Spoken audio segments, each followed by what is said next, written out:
हमारा शहर, चाहे वे अजमेर हो, ब्यावर हो, केकड़ी हो, किशनगढ़ हो, पुष्कर हो या कोई और, सबकी चिंताएं एक सी है, सबके सरोकार एक से है, सबकी जरूरत एक सी है। बस इन्हीं चिंताओं पर हम बात कर रहे हैं। बात आज की चैनल पर। बातचीत में शामिल होते रहेंगे शहर के प्रबुद्ध नेता, मुखर नागरिक, प्रखर पत्रकार। आज का मुद्दा है बारिश में अजमेर की बदहाली, कारण और उपाय। कार्यक्रम में मौजूद है शहर के श्रेष्ठ architect Dharmendra Jain, disaster management के पुरोधा अशोक मलिक और जागरूक जनप्रतिनिधि चंद्रेश सांखला। सूत्रधार है हमारे चैनल हेड और अनुभवी पत्रकार सुरेंद्र चतुर्वेदी। बात आज की चैनल के कार्यक्रम हमारी चिंता हमारा शहर में आपका स्वागत है। दोस्तों, ये लाइव प्रोग्राम जो आप देखने जा रहे हैं ये अजमेर से जुड़ा हुआ है। अजमेर की 2 दिन की बारिश के बाद अजमेर की जो बदहाली हुई है उस पर हम विचार करेंगे, उसके कारणों पर ध्यान देंगे और उसके क्या उपाय हो सकते हैं। हम राजनेताओं को कोसने के मूड में तो नहीं, लेकिन जिन जिन के जिम्मेदारियां रही वो खुद समझ जाएंगे। शहर वाले भी जान रहे हैं कि किन की जिम्मेदारियों का निर्वहन नहीं हो पाया, जिसकी वजह से ये सारी शिकायतें हमें देखने को मिल रही हैं। आज पूरा अजमेर एक तरीके से रुकसा गया है, बाढ़ के हालात बन गए हैं। स्थिति यह है कि कोई शहर का कोई व्यक्ति एक शहर से दूसरे किनारे पर जाना चाहे तो जा नहीं पा रहा। सारे रास्ते रुके, लगभग 55 रास्ते रुके हुए हैं, नाले भरे हुए हैं, सड़कें स्विमिंग पूल का रूप ले चुकी हैं, घरों की पाइपलाइन टूट चुकी हैं। ऐसी बदहाली का कारण कौन रहा? इस बात पर विचार करने के लिए हमने जो पैनल तैयार किया वो पैनल राजस्थान के ही नहीं, देश के चुनिंदा लोगों के पैनल के साथ हम आपके सामने प्रस्तुत होने जा रहे हैं और हम ये बताएंगे कि किस तरीके से अजमेर की बदहाली के कारण रहे और क्या क्या कारण रहे। इसके लिए बात करने के लिए सबसे पहले मैं आपका परिचय कराता हूं चंद्रेश सांखला जी से। चंद्रेश सांखला पूर्व पार्षद हैं और अजमेर की दाई माई माने जाते हैं। आपने अजमेर को बहुत नजदीक से देखा है। और इसके बाद जिनका मैं परिचय करवाना चाहूंगा वो परिचय के मोहताज नहीं है। आप हैं धर्मेंद्र जैन, देश के चुनिंदा आर्किटेक्टों में से एक हैं। अजमेर की जितनी भी भव्य इमारतें हैं, चाहे वो मेयो कॉलेज हो, मेयो गर्ल्स कॉलेज हो या और जितनी भी बड़ी इमारतें हैं, उनके डिजाइन इन्हीं के द्वारा तैयार किए गए हैं। और ये जानते हैं कि अजमेर की डिजाइन बनाने में किस तरीके की कोई कमी रह गई। टेक्निकली रूप से ये हमारे साथ रहेंगे। धर्मेंद्र जी, आपका स्वागत। अब जो मैं जिनका परिचय करा रहा हूं वो अशोक मलिक हैं, जो भी परिचय के कोई मोहताज नहीं है। समस्याएं उठाना इनका काम है। शहर के हितों को सर्वोपरि समझते हुए ये गाए बगाए अपनी बात रखते रहते हैं और हमारे चैनल के शुभेच्छु हैं। हमने इनको चैनल पर बहुत बार बुलाया। अशोक मलिक डिजास्टर मैनेजमेंट के मास्टर हैं और अब जो डिजास्टिंग पोजीशन आई है अजमेर की उस पर अब बात करेंगे। तो सबसे पहले मैं अशोक मलिक से ही बात शुरू करूंगा। अशोक जी, बताइए कि ये बदहाली किस तरीके की है और ये कितने सालों बाद आप देखने को मिल रही है और ये किस तरीके से अजमेर लड़ रहा है, उसके क्या वो वजह हो सकती हैं? ये सबसे पहले जो हमने अजमेर की हालत देखी वो 1975 में देखा जी, जब 18 जुलाई 1975 को एक कुल 4 घंटे के अंदर करीब 10 इंच पानी पड़ा। उस पानी के चलते अजमेर में बाढ़ की स्थिति पैदा हुई। तब मेरी उम्र मात्र 14 साल थी। उस जमाने में भी जो स्थिति पैदा हुई, जादूगर जो था वो पूरा डूब चुका था। वहां एक सेंट थॉमस स्कूल था, वहां पे करीब करीब 400 बच्चे और टीचर्स फंसे हुए थे। शाम को 6 बजे मेयो कॉलेज की मदद से हम लोगों ने मिलके, मैं बहुत छोटा था लेकिन स्विमिंग वगैरह सब जानता था, सब हमने मिलके डंडों की मदद से बंसीराम करतारचंद के यहाँ पे दरिया बांध के उन बच्चों को रात में निकाला। शाम होते होते उन सारे बच्चों को वहां से निकाल लिया गया। जादूगर बिल्कुल डूब चुका था। आना सागर उफान पे था। आना सागर में उस जमाने में गेट सिस्टम नहीं था। उसकी चद्दर होती थी 13 फीट की, वो ऊपर से ओवरफ्लो करके पूरे शहर को तबाह कर रखी थी। फाई सागर की भी चद्दर चल रही थी। अजमेर में ये 1975 की बाढ़ के बाद फिर ये 2011-12 में फिर अजमेर की ऐसी स्थिति हुई। उस जमाने में मंजू राजपाल कलेक्टर थी। उनसे हमने करके काफी कुछ, क्योंकि उस जमाने में जो एक नेगेटिव पॉइंट हमारे सामने आया वो आया स्केप चैनल के अंदर सीवरेज की लाइन डाल देना जी, और वो सीवरेज के चैम्बर जो थे वो ऑब्स्ट्रक्शन के रूप में डेवलप हो गए। स्केप चैनल जो कि शुरुआत में जो ब्रह्मपुरी से होते हुए निकल रही थी, ब्रह्मपुरी से आगे निकलते हुए स्केप चैनल की चौड़ाई बढ़ती जानी चाहिए थी, लेकिन हमारा शहर अतिक्रमणों का बादशाह है। यहां जो कोई जाता है वो अतिक्रमण कर लेता है। सबसे पहला अतिक्रमण हुआ अलवर गेट के ऊपर। हमारे एक कोई पूर्व थे वहां पार्षद महोदय, उनने दुकानें बना ली। जो बीच का स्केप चैनल के दोनों साइड जो जगह छोड़ी गई थी जिससे स्केप चैनल की सफाई प्रॉपर हो सके, हमने स्कूल टाइम में देखा है कि स्केप चैनल के बीच में एक 2 फीट का नाला होता था, वो ही बहता था, उसमें साफ पानी होता था। मैं सेंट पॉल स्कूल में पढ़ता था।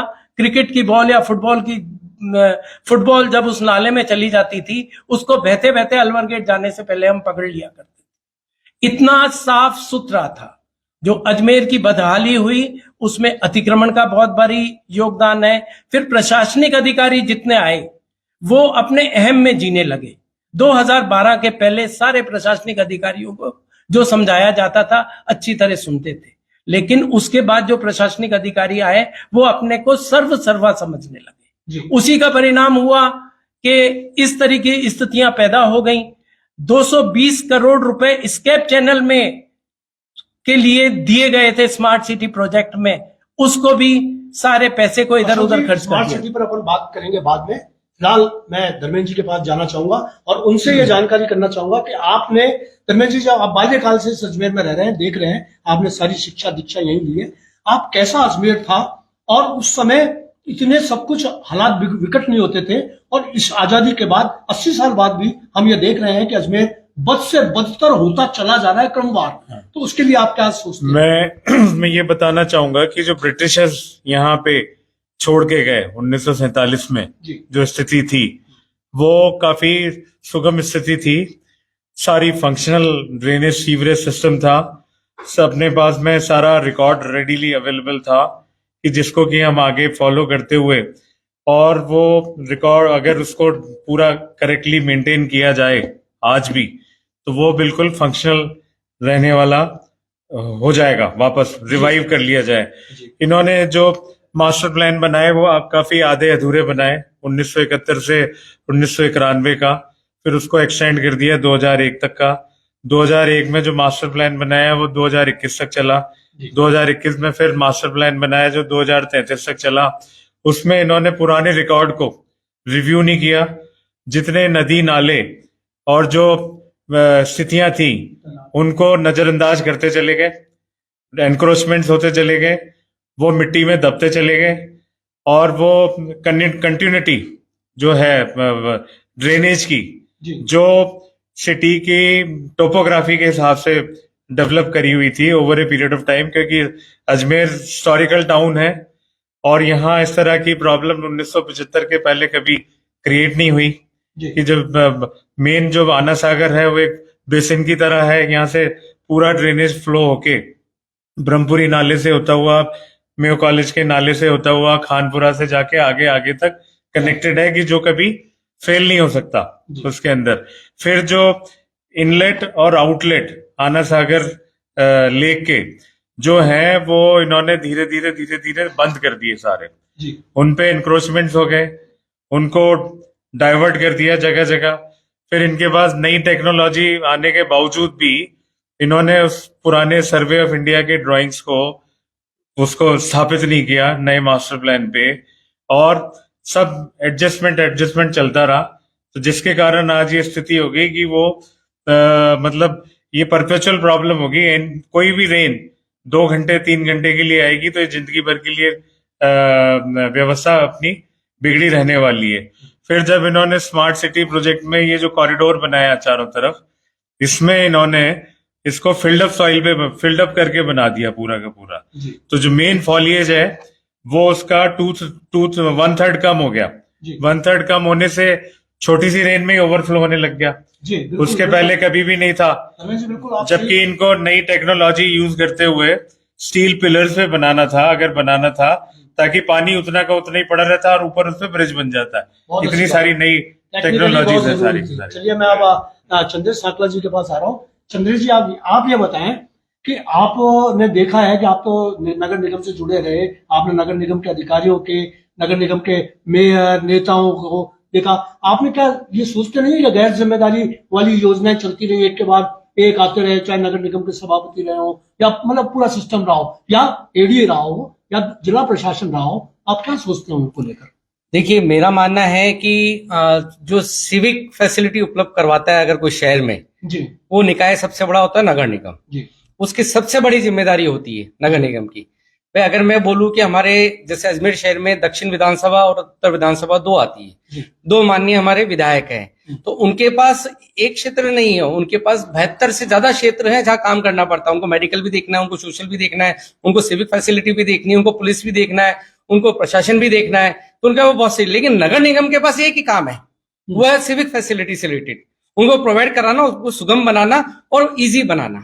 इसमें हमारा नगर निगम जब से काम चालू हुआ, नगर निगम में जब से लोग जिसमें बैठने लग गए, अगर मैं बात करूं जैसे माफी चाहूंगा लेकिन जो गलतियां हैं तो वो तो कहनी पड़ेगी कि भाई 2000 से 2005 तक हमारे उप सभापति रहे धर्मेंद्र जी गहलोत, 2005 से 2010 तक सभापति रहे धर्मेंद्र जी गहलोत, 2015 से 2020 तक मेयर रहे धर्मेंद्र जी गहलोत। उनके सामने सारी स्थितियां थी, क्या हो रहा है, किस लेवल पे हो रहा है, एस्केप चैनल कितना मतलब उस पर कितने कब्जे हो रहे हैं, क्यों? क्योंकि वो पार्ट तो नगर निगम का है, एक विधायक का क्षेत्र नहीं है, नगर निगम का सबसे बड़ा क्षेत्र होता है। ठीक है, उन्हीं के टाइम में स्मार्ट सिटी का काम चालू हुआ, उन्हीं के टाइम में पाथवे बना तो उसका जितनी भी डेब्रिस थी, जितना भी मलबा था, वो उठाया नहीं गया, उसको आना सागर में ही दफन कर दिया गया, उसका लेवल उठा दिया। जबकि होना ये चाहिए था कि चलो आपने पाथवे बना के 25% मेरे हिसाब से, जो अभी 8 किलोमीटर का वो है दायरा, अगर पाथवे पीछे बनाते तो 10 किलोमीटर होता, मान लीजिए चलो आपने बना दिया, तो कम से कम उसको डीप तो आप उसकी जो गाद है वो तो निकालते आप, उससे उसका डीप आज जो 16 फुट का लेवल होना चाहिए जिसको हम FTL बोलते हैं, वो 13 फीट कर दिया।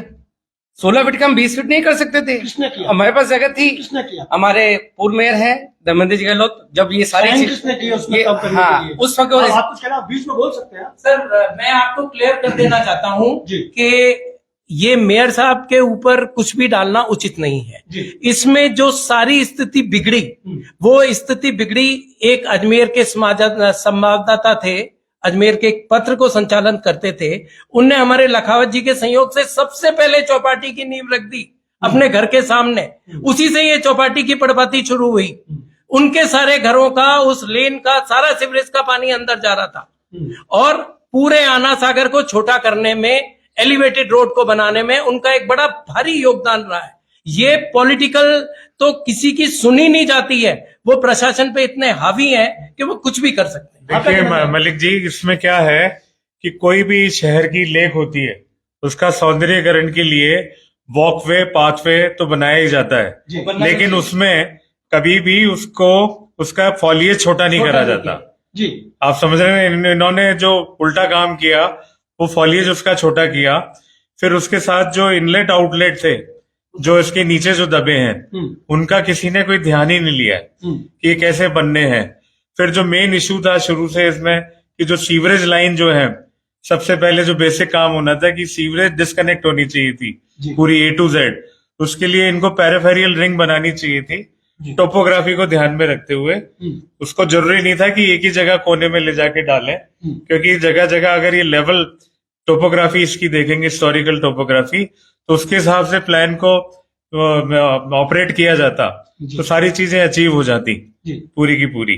और जो एनक्रोचमेंट थे उनको इन्होंने हटाया नहीं, जो जहां था उसके आगे आगे बना दिया, जबकि जो आना सागर की जो ओरिजिनल लैंड है, जो डिफाइंड है, उसको क्लियर करा के और फिर जगह रिक्लेम करते तो ब्यूटी भी आती, आना सागर का फॉलिएज भी कम नहीं होता और ये आज समस्या पैदा नहीं होती आपकी लगा के। आज जो समस्या पैदा हुई ना, जैसे ये कहना चाह रहे हैं, ये बात सही है, पाथवे बना, ठीक है, मेरा मानना है कि चलो पाथवे उसको पीछे हटाते मान लो तो वो रोड पे आता, पाथवे बना ठीक है, लेकिन उसको एक डीप में आप ले लेते, चलो आपने पाथवे बनाया, लेकिन इसका आप दूसरी तरफ भी देखिए लाइन की, इन्होंने क्या करा, पाथवे बनते ही कितने इंक्रोचमेंट हो गए, आप पूरी तरफ चारों तरफ कितने रेस्टोरेंट, कितनी जमीनें प्लॉटें कटने लग गए उसमें। जी आप बिल्कुल ठीक कह रहे हैं। मैं बताऊं आपको कि ये अगर पाथवे का जो है ना, पाथवे और चौपाटी दो अंतर है। पाथवे तो सब मतलब झील के अंदर होकर जा रहा है, चौपाटी को तो फिर भी किनारे किनारे इन्होंने बनाने की कोशिश की, लेकिन जो पाथवे बना है और उसमें पाथवे में पहले कृत्रिम जमीन बनाई गई, बाहर से लाकर मिट्टी उसको भरा गया। लाखों डंपर आए और लाखों डंपरों ने उस आनंद सागर को भरा। मैंने जब उनसे बात की, राजनेताओं से बात की, तो उन्होंने ये कहा कि ये तो वापस निकाल दिया जाएगा, स्टैंड पर खड़ी हो जाएगी ये। और वो स्टैंड पर नहीं हुई। जो आप कह रहे थे कि स्टील के स्टैंड पर खड़ी होनी चाहिए थी, वो स्टील के स्टैंड पर खड़ी न करके इन्होंने मिट्टी डाली कृत्रिम, और उसके बाद में इनका खेल चला। और खेल वो इतना गजब का था, हालांकि था राजनीतिक, लेकिन अधिकारी उसमें शामिल थे। और जो लोग आप जिनका जिक्र कर रहे हैं वो भी विरोध करना चाहूंगा। आप कह रहे हो ये खेल राजनीतिक था, राजनीतिक बिल्कुल नहीं था। जी। कोई भी राजनेता, मैं एक सिंपल बात कहना चाहता हूँ आपको, हमारे माननीय देवनानी जी के नहीं, मैं देवनानी जी नहीं, मैं तो मैं नाम नहीं ले रहा हूँ। मैं एक बात कहना चाहता हूँ। आप राजनीतिक बात कर रहे हो, राजनीतिक वो बात आप ले चुके हैं उनका नाम। हाँ नहीं, मैं ले रहा हूँ इसलिए, मैं इसलिए कह रहा हूँ कि माननीय देवनानी जी 4 बार के और ये 5 बार के विधायक है। उन्होंने, अगर कोई खेल चलता तो हर खेल के पीछे कोई ना कोई एम होता है, कोई ना कोई मतलब होता है। उनपे एक भी भ्रष्टाचार का आरोप नहीं है और कोई लगा भी नहीं सकता इस चीज के लिए। इसमें आप समझ नहीं रहे मेरा कहने का मतलब, नहीं राजनीतिक इसलिए मैं कह रहा हूँ कि आप समझ नहीं रहे किसी बात को। ये सारी देवनानी जी को तो मीटिंगों में नहीं, बुलाया नहीं, ही नहीं जाता था। ये सारी चीजें जो है, स्ट्रॉन्ग हो गया था, सरकार नहीं थी। मैं यही कहना चाहता हूँ बुलाया ही नहीं जाता था। सारी एडमिनिस्ट्रेशन प्रॉब्लम है। ये मैं सारी अधिकारी लोग इतना मतलब आप सुनिए, सारी एडमिनिस्ट्रेशन प्रॉब्लम है। हाँ। जो भी नया कलेक्टर आता है वो अपने ढंग वो से- अपनी नई टीम बनाता है, जो उनसे कंसल्टेंट जुड़े होते हैं उनको वो उन्हीं को बुलाता बुलाता है, है। उन्हीं को बुलाता है। शहर वालों का कुछ अता पता नहीं है, पुराना हिस्टोरिकल बैकग्राउंड का कुछ अता पता नहीं है कि इस शहर के लिए ओरिजिनल चीज क्या थी, क्या करना है, क्या रिवाइव करना है। नई टेक्नोलॉजी आ गई, उसका कोई एडवांटेज नहीं लेना है कि पुरानी सर्वे ऑफ इंडिया की ओरिजिनल शीट निकाली जाए, उस पर नया मास्टर प्लान सुपर इम्पोज किया जाए, एनक्रोचमेंट को चिन्हित किया जाए, और जो मतलब उससे डेविएशन जो हुआ है सारा, उसको कहाँ रिक्लेम कर सकते हैं, उसकी प्लानिंग होनी चाहिए।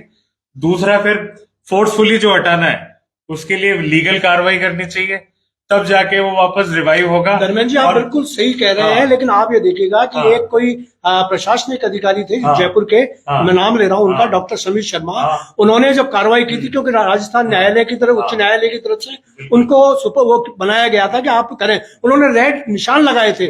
आज भी वो रेड निशान लगे हुए हैं। क्या हुआ उन रेड निशानों का, कुछ भी नहीं किया। है ना? वो सब लोग जाके स्टे किया है। जाके कुछ लोगों ने एक चीज मैं बीच में रोकना चाहूंगा। रेड निशान लगाए, क्या 7 वंडर रेड निशान में नहीं था? हाँ जी, या पाथवे रेड निशान में नहीं था? जी। उनपे क्यों नहीं लगाए? सरकार करे सब सही। आज की डेट में एडीए की जो बिल्डिंग बन रही है, वो जो नाले के ऊपर बन रही है, और वो जो नाला है, वो नाला जो है रूपन नदी में कन्वर्ट होता है आगे जाके। और वो रूपन नदी में जो यहाँ पे एक तहसीलदार थे, उनने अपनी पत्नी के नाम से गगवाना में उस रूपन नदी पे फार्म हाउस बना लिया, और वो नदी रूपन नदी जाके मिलती है अपने सांबर लेक के अंदर जी, जो कि एक बहुत हिस्टोरिकल यानी जो हमारा रामसर कन्वेंशन है उसमें दर्ज है। इस तरीके से अब आप ये कह रहे हैं पृथ्वीराज चौहान के टाइम से देखिए, बाडी नदी को, मेरे पास एफिडेविट है, एनजीटी में बाडी नाला कह दिया गया। किसने कहा? यहाँ के इंजीनियर्स ने, यहाँ के पूर्व आयुक्त के प्रतिनिधि ने, जी, सुशील कुमार के प्रतिनिधि ने कहा ये बाड़ी नाला है। बाड़ी नदी है, सब जानते हैं। जब बाड़ी नदी 85 फुट की थी, आप देखिए कितना छोटा कर दिया, 15 फुट हो गया उसका। तो उसके साथ में वो करा दिया। ये तो भगवान का शुक्र है कि जो हमारी सिविल डिफेंस की टीम हम लोगों ने खड़ी करी थी वो टाइम पे पहुंची, और जो इस बाड़ी नाले की जो इनने दीवार बनाई थी नदी की जगह, वो टूटने से क्वीन मैरी स्कूल में पानी घुस गया। थोड़ी देर पहले ही बच्चों को वहां से निकाला गया बेसमेंट में से, नहीं तो बहुत बड़ा हादसा हो जाता। अब वो बाड़ी, कि अभी जो एग्जिस्टिंग नाले हैं जो आज भी मौजूद हैं ब्रिटिशर्स के बनाए हुए, वो मिट्टी भर के सारे बंद कर रखे हैं। तो ये जो परपेचुअल प्रॉब्लम है कालाबाग में, सूचना केंद्र चौराहे पे, और ये सिविल लाइन में, शास्त्री नगर में, ये अगर इन्हीं को खोद के निकाल दें, दोबारा जिंदा कर दें, जो इंडिया मोटर चौराहे पे जुड़ता है, रेलवे विजिट पुलिस जीआरपी के वहां से कनेक्ट होके सीधा जाता है, तो जो पुराने सोर्सेज हैं उन्हीं की निकासी को जिंदा कर देंगे डीप कर देंगे तो आज इस नहीं प्रॉब्लम सॉल्व। डीप भी नहीं बने बनाए हैं, नहीं बने हुए हैं। निकालेंगे तो पूरे निकालना है, मजबूत नए मिलेंगे, पूरे के पूरे बने हुए। 1.5 मीटर अब वो देखिए कि पटेल मैदान से नाला आता है वो पूरा बंद पड़ा है, JLN हॉस्पिटल से जो नाला आता है वो पूरा बंद पड़ा है, सूचना केंद्र से होके जो इंडिया मोटर पे जा रहा है 6 फुट चौड़ा नाला, 6 फुट गहरा नाला बना पड़ा है, उसमें मिट्टी भरी हुई है सारी की सारी जगह जगह। तो पानी निकले कहां से? आज जो प्रॉब्लम रिजॉल्व वो हो गई है, अराइज हो गई है वहां पे कि वो पानी इंडिया मोटर तक फैल फैल के जा रहा है, नालों का आता पता ही नहीं। पक्के नाले बने हुए ब्रिटिशर्स के, उन्हीं को जिंदा कर लिया जाए जो थे। तो आदि कल तो स्थिति ये थी धर्मेंद्र जी हाँ। कि वो पानी जो था वहां से जो आया है हाँ। उपाध्याय नगर से जो बिल्कुल। आया उसका जो बाकी कॉलोनियां बन गई हैं वहां पर सारी की सारी उस पेटे में जब पानी हुआ करता था बिल्कुल। और वहां से जो आया पेट्रोल पंप तक आ गया आ यहाँ गया, पर। बिल्कुल। तो आप इसके लिए किसको जिम्मेदार बनेंगे? भाई मैं कहता हूं कि चलो हम सबसे बड़ी बात करते हैं कि अधिकारी अपने हिसाब से काम चलाते रहे हैं, राजनेताओं को वो क्या है विश्वास में ले लेते हैं, राजनेता भी विश्वास कर लेते हैं और वो फिर दगा दे जाते हैं, उससे जनता भुगतती है। लेकिन जनता भी दोषी है। इंक्रोचमेंट कौन करता है? अधिकारी करते हैं? नहीं, अधिकारी तो पैसा करवा के चला गया। नहीं, करता कौन है? करता जनता, जनता है, जनता करती है। तो जनता इतनी बड़ी बड़ी स्कीम बनी, लोकल पार्टिसिपेशन बिल्कुल जीरो कोई था, नहीं था, ये जीरो था। आप हमेशा ये कहते और हैं। ये इतना नेग्लेक्ट किया है इन्होंने जान करके, और किसी को पता भी नहीं लगने देते कि भी ये स्कीम बन गई है, ये लॉन्च हो गई है या इस पे क्या हो गया है, क्योंकि जबकि उनको हिस्टोरिकल बैकग्राउंड नहीं पता है, बेस नहीं पता है, मास्टर प्लान की सिचुएशन नहीं पता है, सिटी की सिचुएशन नहीं पता है। स्मार्ट सिटी बनाया, सारा पैसा बिल्डिंगों में बर्बाद कर दिया। जो ब्यूटिफिकेशन होने थे सर्कल्स के, जो 1947 में अंग्रेज छोड़ के जो नाले कलवर्ट वैसे के वैसे ही पड़े, एक्सपेंड नहीं करे हैं, डिवाइडर्स नहीं लगे हैं, कहीं पे झाड़ियां ही नहीं कटी हैं, और जो पत्थर 50 साल से जहाँ पड़ा है वहीं पड़ा है, उसको कोई देखने वाला नहीं है। मैं ये एक हाल चीज और है। क्लियर तो अब ये करूंगा। बताइए कि ये कौन सा डेवलपमेंट है, कौन सा स्मार्ट सिटी है? जोनल प्लान्स नहीं है। मैं इनके पास मास्टर इतनी प्लान को जोनल प्लान बना इतनी हाई टेक्नोलॉजी हो गई है कि सब चीज अवेलेबल है। फेजेस में जोनल प्लान बनाने चाहिए इनको सिटी के, 1 2 3 4 5 ईयरली, बनाए हैं ना सर, ईयरली नहीं, वो काम के नहीं है, वो दिखाने को बनाए हैं, उनमें डिटेल ही नहीं है, डिटेल ही नहीं है। डिमार्केशन नहीं है, सेंटर लाइन फिक्स नहीं है। ब्रिज बनाया, ओवरब्रिज, उसकी सेंटर लाइन नहीं मार्क करी कि ओरिजिनल रोड क्या थी, जहां जगह मिली वहां घुमा दिया सांप सीढ़ी की तरह पे उसको। तो आज पब्लिक भुगत रही है उसको। नीचे नशिया जी के वहां उतरेंगे, वो 9 से 10 फुट लेन है अंदर आने की, ऊपर चढ़ने की भी 10 फुट की लेन है। तो ये बताइए कि कहाँ का वो है, जबकि कोई भी पूर्वज में जो हिस्टोरिकल प्लान्स बने, सब बने, वो आज भी सक्सेसफुल है अगर उनपे एनक्रोचमेंट को रोका गया है। सर एक और चीज, ये नए जमाने में चौड़ा करने की बजाय उसको खत्म कर सर दिया। मैं आपको एक चीज बताऊं, जिस कंपनी ने सिम्फोनिया ग्राफिक्स ने ये ब्रिज बनाया उसको कोई एक्सपीरियंस नहीं था, वो एडवर्टाइजमेंट कंपनी थी। उसने क्या किया, उनके रिश्तेदार IAS थे, किसी के थ्रू उनने बात करी और एक नोएडा की कंपनी से MOU किया, उसके आधार पे सिंगल टेंडर को दे दिया गया। 220 करोड़ का टेंडर था, आज 240 करोड़ पे हो चुका है। नीचे के नाले वगैरह सब कागजों में बन चुके हैं, बने नहीं है। अब ये कह रहे हैं हमने, भारती दीक्षित कह गए कि हम ब्लैकलिस्ट कर देंगे। किसको ब्लैकलिस्ट करेंगे? आप एडवांस पेमेंट कर चुके हो। आप तो, यदि मैं नहीं होता तो 272 करोड़ रुपए देने को तैयार थे आप तो, बिना काम के। और वो आप उसको छोड़िए, अंग्रेजों के टाइम में जो पृथ्वीराज चौहान थे, उनने, ये कहते हैं मैन मेड है आना सागर, उनने फाई सागर, फाई ने बनाई, वहां से बाड़ी नदी से पानी यहाँ आया, नाग पहाड़ों से लूनी का पानी आया, यहां से निकल के ब्रह्मपुरी से होते हुए इसको स्टोरेज किया था बीसला पाल। आज बीसला पाल में मेरे पास चौहान कॉलोनी के लोगों का फोन आया, आज चौथा दिन है उनके यहाँ पे जाने में, कमर कमर तक पानी है। वो मिट्टी भर भर के, शहर के मलबे को भर भर के उस पूरे बीसला पाल को खत्म कर दिया। ये 1.5 मीटर स्केप चैनल जो है, 1.5 मीटर कचरे से भर के उसके ऊपर ही आपने वो बना दिया, उसके ऊपर आपने कंक्रीट कर दी, आपने उसको वहां से नहीं निकाला। मैं चिल्लाता रहा, सब करता रहा, लेकिन अधिकारियों को क्योंकि पैसा मिल रहा था, नगर निगम में आंखें बंद करके बैठे थे। पार्षदों का गला दबा दिया जाता है, पार्षदों को मौका नहीं दिया जाता, पार्टी से निष्कासित करने की धमकियां दी जाती हैं। तो ऐसी स्थितियों में पार्षद क्या करेगा? और आप पार्षद को देते क्या हो? आप उसको बीपीएल का कार्ड मिलना चाहिए पार्षद को। अब जाके 6,043 रुपए मिल रहा है पार्षद को जी। तो वो क्या सेवा करेगा? वो विकास करेगा अपना खुद का? वो गाड़ी कहां से लाता है? वो सब इन ठेकेदारों से और इसमें, और कचरे का बड़ा भारी रोल है। उसके बाद में जो पाल बीसला है, पाल बीसला में पानी जाके रुकता था, उससे ओवरफ्लो होके पाल बीसला से जाता था खानपुरा में। खानपुरा में सारे लेवल्स बने हुए, खानपुरा ब्रेक है कि ज्यादा पानी आया तो यहाँ इकट्ठा होगा, फिर यहाँ से फिर ओवरफ्लो होगा, फिर वो फिर खानपुरे में जाएगा। ओके। ये सारे बने हुए। फिर खानपुरा से अब है ही ओवरफ्लो नहीं। होके जाएगा भावता, अब वो लेवल्स के पता नहीं है। होके जाएगा वहाँ पे। गोविंदगढ़, और ये जाके बाढ़ में रोते हुए लूनी बनती है ये नदी। बिल्कुल। ओके। अच्छा। अब वहाँ से इसमें अब जैसे आप बोल रहे हैं, पाली निकलती है वहाँ। जैसे हमारे मलिक साहब कह रहे हैं कि भाई पार्षद की बात कर रहे हैं, मैं कह रहा हूँ पार्षद बहुत अच्छा काम करना भी चाहता है। वो चाहता है इस तरीके से बने, तो उसको फेल कौन करता है? अधिकारी।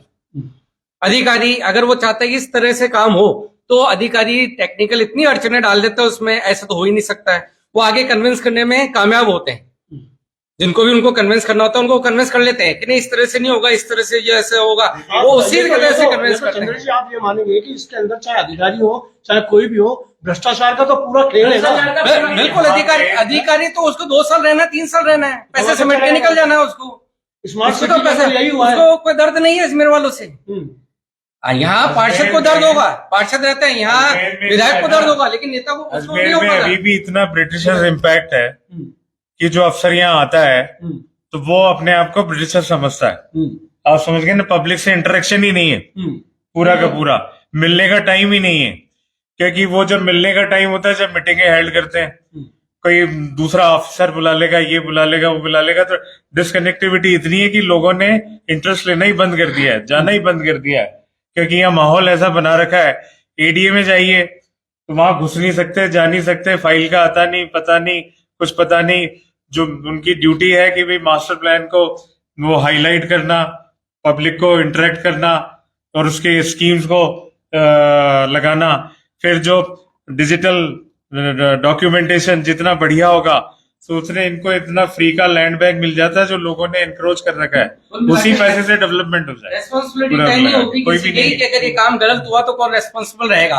अच्छा होता तो भाई लूटने के लिए तो अधिकारी आगे खड़े होते हैं, पीठ थपथपाने के लिए, पुरस्कार लेने के खड़े हो जाते हैं कि भाई सर्टिफिकेट दे दो आप उनको। लेकिन जैसे खराब होता है, कुछ बिगड़ता है, तो कोई उसकी जिम्मेदारी लेने वाली ना, कोई तय करने वाला कि ये जिम्मेदार है, वो जिम्मेदारी भी तय नहीं होती। सबसे बड़ी मैं आपको यहाँ रोकूंगा, यहाँ तो घर में खाना बनाने वालों को 15 अगस्त पे सम्मानित कर दिया जाता है।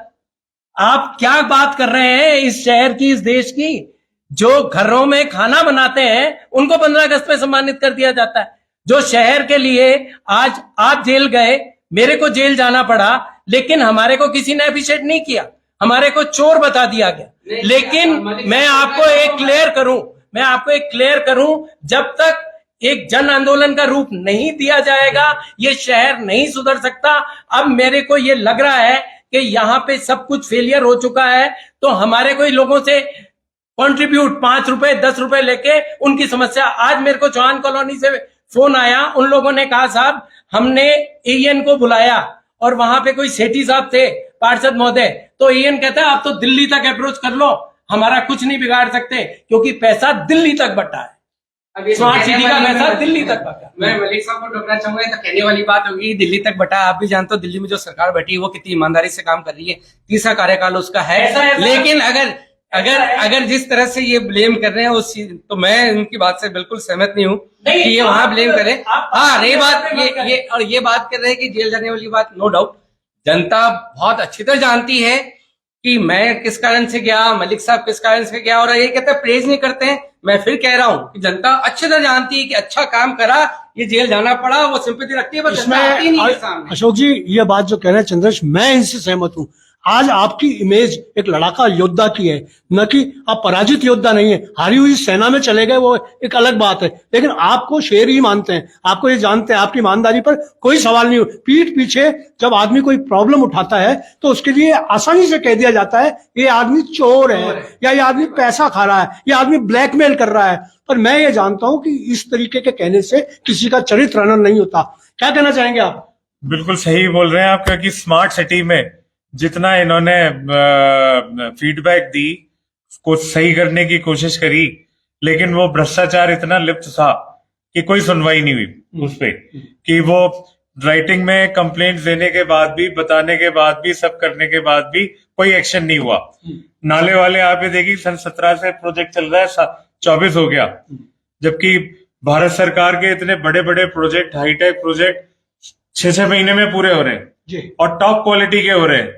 We are working at par with the world, और यहाँ पे डिमोशन हो रहा है कि जो काम की क्वालिटी है वो इतनी गिरती जा रही है, थर्ड क्लास है कि किसी को शर्म आएगी कि साहब ये अजमेर में ये ब्रिज बना हुआ है और ये सिस्टम बना हुआ है कि जिसपे अभी से ही फेल्यूर है, पानी निकलने का ही पता नहीं है और ब्रिज पहले बना दिया, जबकि उसके नीचे सर्विस ट्रंक होनी चाहिए थी जिसमें कभी कोई सीवरेज ले जाना है, ड्रेनेज ले जाना है, पाइपें ले जानी है, उसका पता ही नहीं है कहीं भी। आप समझ गए ना। फिर जो सारी प्रॉब्लम थी वो अजमेर रेलवे स्टेशन की प्रॉब्लम थी। जायरीन जो आते हैं रोज 10 से 20,000 30,000, उनके लिए इनको एक ओवरब्रिज बनाना था रेलवे स्टेशन से, जो प्लाजा सिनेमा डिग्गी बाजार जाके उतरता, पब्लिक वहां से चढ़ती, वहां से जाती, इस पर ट्रैफिक ही नहीं होता, आपको ब्रिज की जरूरत नहीं पड़ती बनाने की। फिर जो छोटे छोटे एंक्रोचमेंट है फुटपाथ पे जो निकाले हुए हैं, उनको अगर आप 3-3 4-4 फुट सरका देते तो आपकी 20-25 साल की प्रॉब्लम ही दूर हो जाती निकाल के। सर मैं जो ये कह रहे हैं ना, आप ये कहेंगे जब आज 2016 में स्मार्ट सिटी शुरू हुई, एक कुणाल कुमार करके ऑफिसर है, वो आज तक वही स्मार्ट सिटी संभाल रहा है, वही आईएएस है जो आज तक स्मार्ट सिटी संभाल रहा है। उसको कम से कम नहीं तो मैंने 100 लेटर्स दिए जिसमें स्मार्ट सिटी की जो गाइडलाइन थी उसके उल्लंघन का सारा कुछ दिया, वो करके मैं पुरी साहब तक से मिलके आया। पुरी साहब ने कहा मैं कार्रवाई करता हूं, भागीरथ जी जाके मिले पुरी से, उनने कहा मैं कार्रवाई करता हूं। यहाँ पे सारे जो बिखरे हुए लोग थे उनको ये अपने भागीरथ जी के ऑफिस में करके सबने ज्वाइंट चिट्ठी दी, उसके बावजूद कार्रवाई नहीं हुई। फिर ये कैसे कह सकते हैं वही कुणाल कुमार आज उसके बाद जो ये अभी 12 जो इंडस्ट्रियल प्रोजेक्ट आए हैं उसको कर रहा है, वो क्या एक कंपनी विशेष का पिट्टू है, उसको कोई हटा नहीं सकता। आज प्लास्टिक सबसे बड़ी प्रॉब्लम है, आप पीटीए प्लांट बंद करा दीजिए रिलायंस का।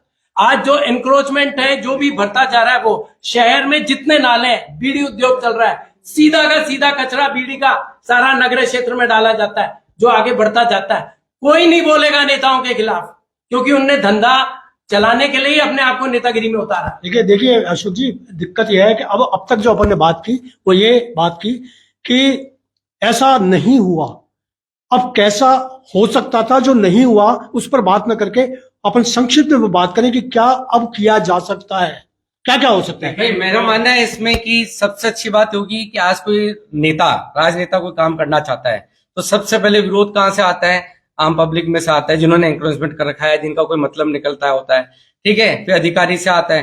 फिर भी नेता अड़ता है किसी चीज में तो क्या किया जाता है, नेता के ऊपर शिकायत करना चालू कर देते हैं, उल्टी सीधी बातें करना चालू कर देते हैं। अब ये किया जा सकता है इसके चीज के लिए कि अगर कोई अच्छी चीज है, राजनेता दोनों विधायक की बात करता हूं मैं, दोनों तैयार है शहर को सुधारने के लिए, एक पांव पे तैयार है, बस ये चाहिए कि वो तैयार हो और जनता उनके साथ खड़ी हो जावे। किसी भी कंडीशन में, किसी भी कंडीशन में जनता उनके साथ लग जावे कि नहीं बिल्कुल सही है, समर्थन पूरा देगा उनको, तो वो देखिए काम कैसे होता है। फिर अधिकारी की भी हिम्मत नहीं कि वो काम को टाल दे। इनका कहना था, चंद्र जी का एक कहना है कि राजनेता मिलकर काम करें, विकास का एक जगह बैठे, अधिकारियों को अपने ले, जनता उनके साथ हो, उन पर शक ना करे और अलग तरीके से एक बहुत ईमानदार पहल की जाए तो हो सकता है। क्या मेरा ये कहना है कि इनको लोकल पब्लिक पार्टिसिपेशन जो है वो इन्वॉल्व करना चाहिए, क्षेत्र की रिव्यू लेने चाहिए, उस पर एक रिकॉर्डिंग करनी चाहिए, पुराना रिकॉर्ड ट्रेस करना चाहिए,